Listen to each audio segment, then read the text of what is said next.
Hello and welcome to our essential skills conversation.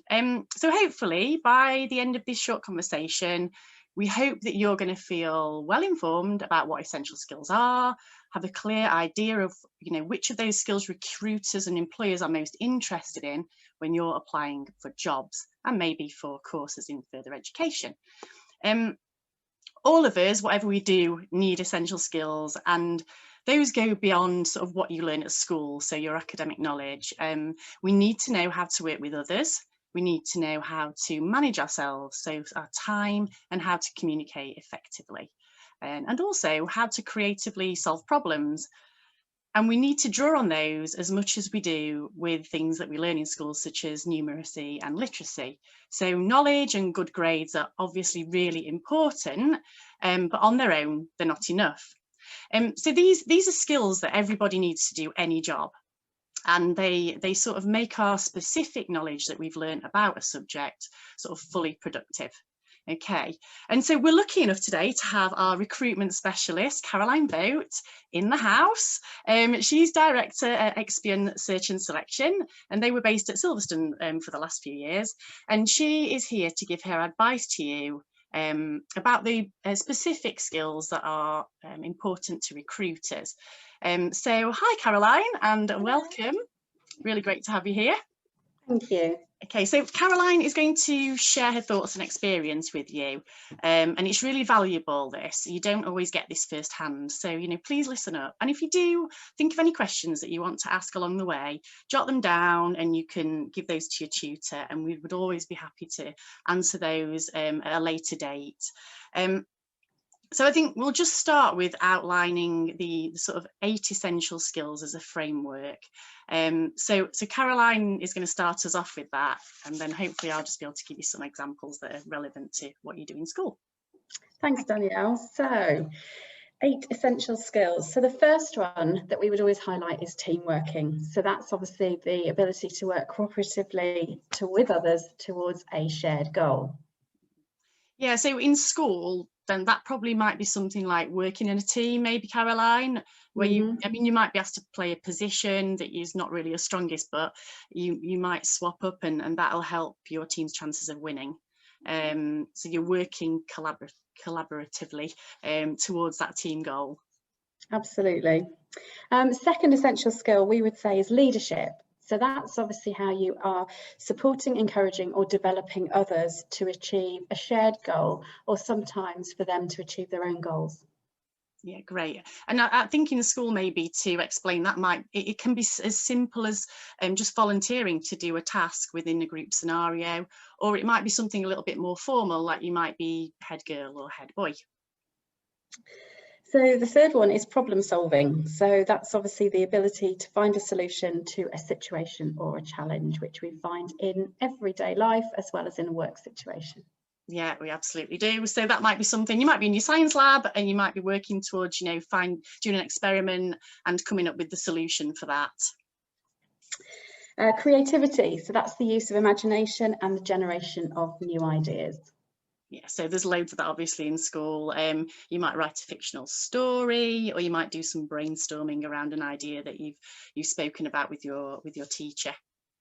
Absolutely. So speaking or presenting, so that's the transmission of information or ideas, obviously verbally. Yeah. So basically, this just involves everything you do, doesn't it, Caroline? But you might, and you'll talk about this later, it might be something like presenting your team ideas to a whole class. Absolutely. So in contrast, obviously listening. So that's receiving, retaining and processing the information that other people give you. Okay. So I suppose listening really is one of the most important of the essential skills, because if you don't listen and you don't listen carefully, you can't learn anything. And this might just be a simple task as well that you're given in school. Maybe you've got to paraphrase a story or give an answer to a question that your teacher's asking you. So you probably do that every day. Absolutely. Aiming high. So that's the ability to set some clear goals and also make sure that you've got a route to achieving them. Mm-hmm. So that might be something as simple as having maybe done a test in school, and you get a certain score, and you always then want to try and either do as well as you did last time, or probably just do a bit better. I'm sure we don't all get 100% in everything, so yeah, it's always about just pushing yourself a little bit harder. And finally, staying positive. So that's the ability to use tactics and strategies to overcome setbacks and actually to achieve the goals that you set. Which sometimes I know when I was at school, you perhaps don't really think about staying positive as the thing, but it's really just about learning from your mistakes and so that you can improve your performance going forward, and ask for help from your friends or your teachers if you need it. So as we were saying, a lot of these things you do every day, and we perhaps don't realise that they're really important for our future success. So Caroline, as a recruiter, what would you say are the two most important things that you look for in an applicant? Well, I suppose key things are presentation skills and team working ability. So presentation skills are really important because everybody has to talk to an audience at some point, just as we're doing to you guys today. It's unavoidable. Some activities you'll be doing in school will be preparing you for this already, such as speaking in class. You might be reading in a group or presenting something that you've worked on as a project. So presenting is a skill, it can be learnt, and it's just like confidence. More practice makes perfect. Okay. And so what scenarios might you need to present in? Absolutely loads. There's all sorts of different situations. So it might be as early as an interview for a job, but certainly once you're in a role, you'll be part of the business. So you'll need to communicate with people at all levels within the organisation. So it might be to share some research or some work that you've done. It might be because you're running a project and you need to give everybody the same information at the same time. And actually doing it verbally is a lot more effective sometimes than just written communication. So think about people that you've seen presenting. So it could be your parents, your friends, your teachers, and people in the public eye. So celebrities, politicians, comedians, they've all had to learn how to present, and they were all in year 9 once. So they might have felt nervous or excited at some point about presenting. And they'll probably still get a bit nervous before a presentation, but presenting doesn't have to be nerve-wracking. Think about the company Apple. Most of you may have an iPhone or an iPad, or you'll definitely be aware of Apple. So how do they launch their products every year? Well, they do a worldwide presentation. Steve Jobs, who was the former chief exec of Apple, you may or may not remember him, but actually he was quite an introvert, but he stood on stage every time there was a product launch and presented to millions. And he probably had stacks of nerves, but it's what made him, his team and the business a really attractive brand and a worldwide market leader. So he overcame that and got on with it. Yeah, it's a great example, that actually, isn't it? When you think about that big brand, it almost seems quite intimidating, and those people just seem sort of untouchable. But like you say, they've all been in Y9 once. So, and how do you learn to present then? Is there a good way? Yeah, so I said earlier that practice makes perfect. So practice alone and film yourself. Then present to your friends, your family. You'll have loads of giggles along the way, but actually they're your best critics because they know you really well, and actually they've got your best interests at heart. So give it a go. Yeah, that's really great advice. So so just to sort of summarize that then, so presentation skills are one of the most important things you look for as a recruiter, and you know what, we can learn those skills, which is really good to know. So we don't have to worry if we don't know how to present, because we can learn to do that, and we've got plenty of time to do it when you're at school. Time. Yeah, absolutely. Loads of time. Okay, fab. And so what, in your opinion then, is the other main skill that you need to see in somebody who is applying for a job? Well, most employers are looking for teamwork. And most jobs involve working as a team at some point. So demonstrating your ability to be an active member of a team is really vital. And it's a skill that can be learned, and actually quite easily, and you can have a bit of fun doing it. So unless you're an entrepreneur or you're running your own business or you want to work individually all your life, at some point you're going to be part of a team. So just like presenting skills, you guys are going to be developing these skills through all the activities that you're doing in school, maybe out of school as well, through group work, as a member of a club or of a society, and maybe as part of a sports team. But teamwork is normally enjoyable, and it can be achieved in lots of different ways. So have a think about when you've been part of a team. You're probably part of a team now. So what part did you play? What did you learn about working really closely with others? And what were the key things that you needed to do? So it's likely you'll be working with others to achieve a goal, and you'll need to listen to others. So that brings in one of the other essential skills of listening. But supporting others is a really important part of being in a team, and using your skills alongside others to achieve a result that you would never do as individuals. Now, every team is successful, but you can learn something from every situation and other members of the team, but it often takes a whole team to achieve success. So think about somebody who's really high profile, such as Lewis Hamilton. So he's enjoyed enormous success, but without him, he wouldn't have achieved any of it.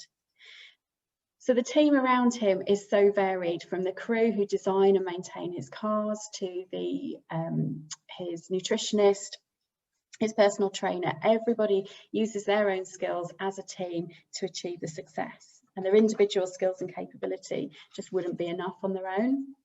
So whilst Lewis is the driver and he's the first person you think of, actually it's the whole team that makes Mercedes Petronas a winning team year after year. They've done so well. So next time you're in a team, think about the interaction and what working together actually means, and then use that experience and examples of working as a team when you get to interview. You might be thinking about weekend jobs, Saturday jobs. All of the experience you're getting at school you can use as evidence at interview, and just remember to showcase what you did as part of that team. And if you haven't got any team experience, go and get some. Join a team, take part, and you really might enjoy it. Yeah, that's really good advice. I think I know when I was at school, I was quite sporty, and not everybody is, and that's fine. But that was my sort of teamwork experience that definitely taught me a lot of valuable lessons. And I really like the point you touched on as well, Caroline, about the teams, you know, they're not always successful.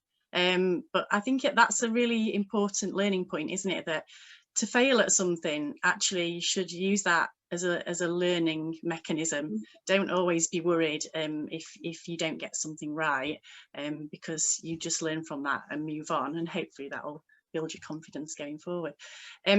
So again, you can learn the value of teamwork, and you know, if it's not something that necessarily comes naturally to you, you know, it's good to know that you can actually be steered in the right direction by your teachers and tutors and parents and friends, and it is fun getting together and feeling part of something, isn't it? You feel really supported.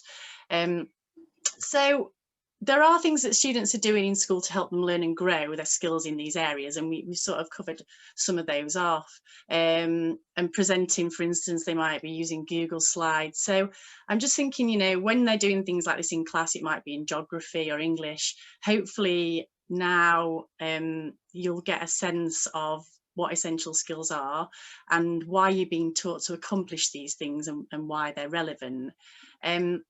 But Caroline, have you got some advice for our students who are not sure if they possess enough knowledge about teamwork or presentation skills, or any of the other skills that we've mentioned? Absolutely. I mean, don't be worried, because all these skills will develop over the next few years. And if you want to develop your skills, think about the scenarios you can put yourself in to develop them. So I've already suggested, if you're not part of a team, go and join one. If you've not done any presenting, don't be that person in class who doesn't want to put their hand up and volunteer, because actually you'll be doing yourself a favour over and above your peer group, because you'll be developing some skills that you are definitely going to use in the future and give yourself a competitive advantage over other potential candidates. So try and embrace the learning, and it just might seem irrelevant now, but hopefully this has given you a feel for when it might be relevant, and you'll suddenly think one day, actually, I know how to do that because I've done it before. Yeah, great advice, Caroline. Thank you so much. So Caroline, thank you for joining us today and sharing those tips with our students. I know we mentioned earlier that if anyone has got any questions, we can't answer them right now, but if you do want to send any questions in, I can pass those on to Caroline, and we will get back to you. So thanks so much, Caroline. It's been an absolute pleasure as always, and I hope that everybody has found this useful. Likewise. Thank you. Thanks.